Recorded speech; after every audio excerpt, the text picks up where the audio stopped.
During the second day of the fighting in the Battle of Gettysburg, one of the worst in the Civil War, Colonel Robert E. Lee had decided to go against the advice of his second-in-command, James Longstreet, and launched an attack on the Union. His stubbornness resulted in a staggering 35,000 deaths over the next 2 days, reaching the Casino at Devil's Den, a formation of rock smacked in the middle of the Gettysburg battlefield.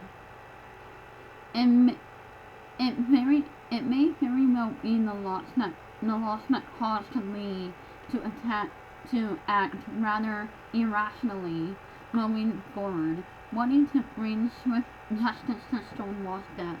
The Colonial devised a new plan of attack that would focus on Cemetery Hill. But after giving the direct orders from his newly appointed general to attack Cemetery Hill, Lee again found himself faced with internal opposition. His general outweighed refused to lead the onslaught, citing that Union forces were too powerful. It interesting to think what the outcome of the war might have been had Lee had taken a different approach and heeded the advice of his fellow officers. While the Confederates were initially successful in gaining control of Devil's Den, the surrounding land, Union forces eventually overcame Confederate efforts, putting a stop to any further advancements.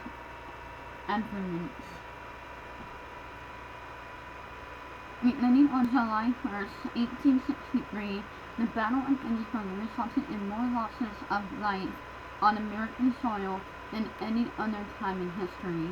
The majority of those deaths took place on Gettysburg battlefield, where Devil's Den rests, along with massive rock formations known as Big Round Top and Little Round Top. They are the highest points found on the battlefield. Opposing forces would often station sharpshooters at these points to stab off incoming troops.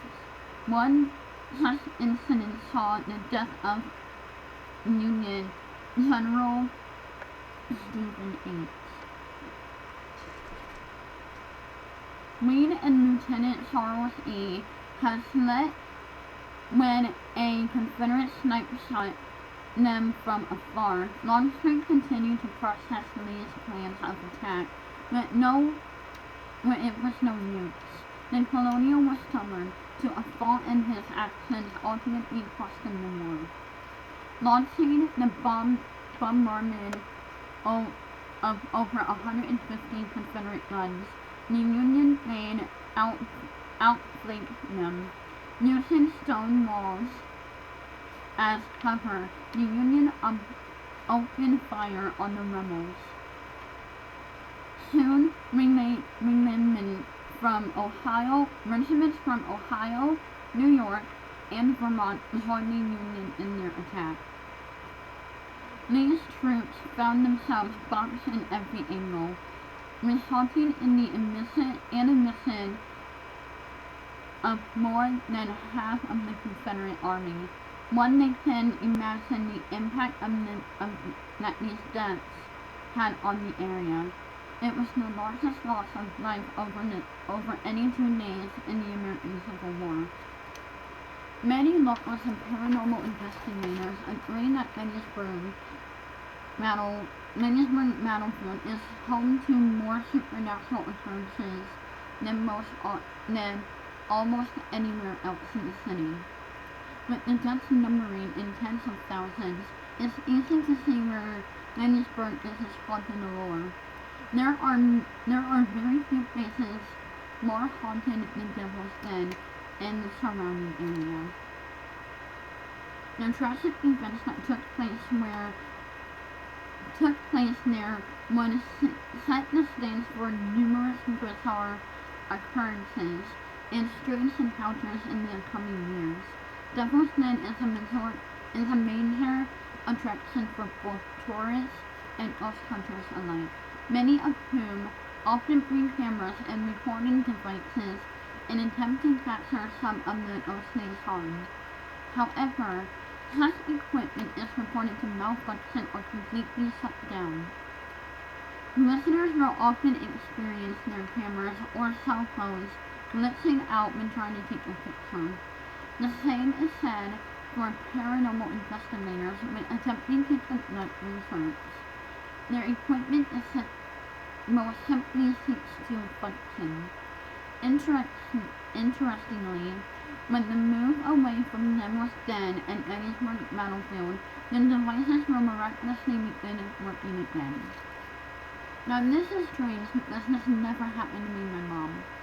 My mom and I took numerous pictures a lot of the times that we were there, and I would admit it would act weird, but it never malfunctioned or shut down.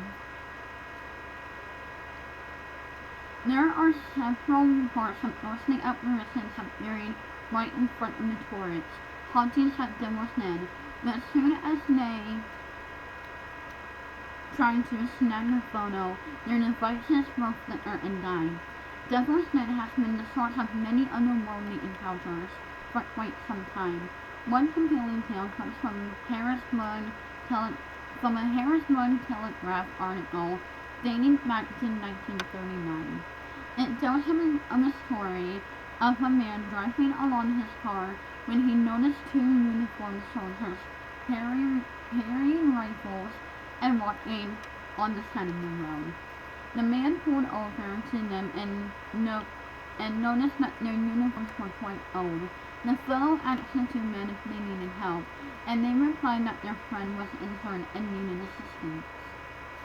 The soldiers prompted the man to follow them to a nearby tree which was propping up another one of these uniformed soldiers. This one dying from a severe chest wound. Panicked, the man said he'd get help and frantically drove to the nearest gas station. Upon telling the cashier what he just witnessed, he was told not to bother and that the soldiers wouldn't be there when he returned. Apparently, this was happening to many folks who were passing by the area back then. Another tale from many years ago involves a couple of hunters who allegedly got lost near Devil's Den. While searching for their way out, they saw an apparition standing on one of the largest boulders. The finger began pointing to a specific area that, lo and behold, wound up with no way out that the men were trying to find. When the men turned around to thank the person, he had vanished into thin air. Throughout the years, the soulless entity has been known to approach tourists and helpful advice as to where they need to go. Thought to be the spirit of a Confederate Texas soldier, this man has been captured and photographs going as far back as the 1970s. He has shown up in pictures that didn't detect him when initially snapped. In a story that appears to validate the soulless notes, a woman had one night gotten lost and she was traversing the rock-landed land. She began nervously looking for a way out, just as the hunters from earlier had done all those years prior. Without warning, a man appeared, pointed it to the distance, and said, "What you're looking for is over there." And just like that, he vanished. The woman later told the park ranger what happened, and they asked what the man looked like. They could hardly believe what they were hearing. Unbeknownst to the woman, she had just described in perfect detail what the Confederate Texas soldier would have looked like during the Battle of Gettysburg. Not to be confused, a famous Marvel comic character, a poltergeist known as Ghost Rider, is known to wander near the dead. He will materialize instantly, accompanied by the sounds of gunfire and shouting. He will then vanish as quickly as he appears, leaving a few clues of his true identity. Another chilling story comes from a young woman who was climbing the rocks with her friend. As she rounded one of the large boulders, a hand reached up from a fissure and grabbed her ankle. Looking down, she saw a young man in a Civil War era uniform. She screamed, looking up for her friend, but just as quickly as she yelled for help, the entity had disappeared. Sourcing the area, no one was around who even remotely fit the description of who she saw. Well preserved throughout the years, Devil's Den remains a top tourist attraction. Its stunning rock formation has been long a point of interest, gathering attention from people of all walks of life. Geologists come to appreciate the natural structures just as ghost hunters come from the paranormal qualities. While it was referred to as Devil's Den long before the American Civil War and the Battle of Gettysburg, the death that occurred there had only served to cement its name and area not to be taken lightly. So, Devil's Den.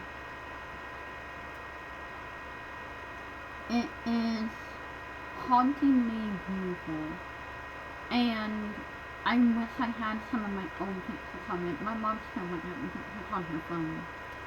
But, right now, no one can go there because vandalisms had happened that they had to close down Devil's Den because they're afraid some of the rocks would fall. So, until further notice, Devil's Den is closed, sadly. But, aside from that, when you're in the battlefield area of Gettysburg, or any area in Gettysburg, and you scare the living daylights out of you, or any living area for that matter, you can literally feel the history through your feet. At least I can.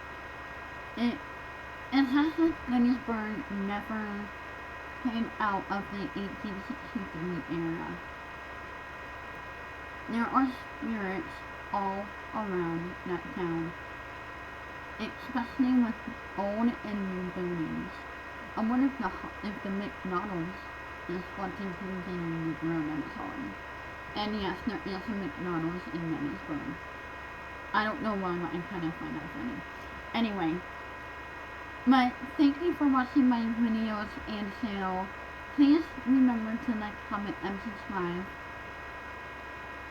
I am Poppy Road, and this is my channel. And I will spook you later. Until next time, pleasant dreams.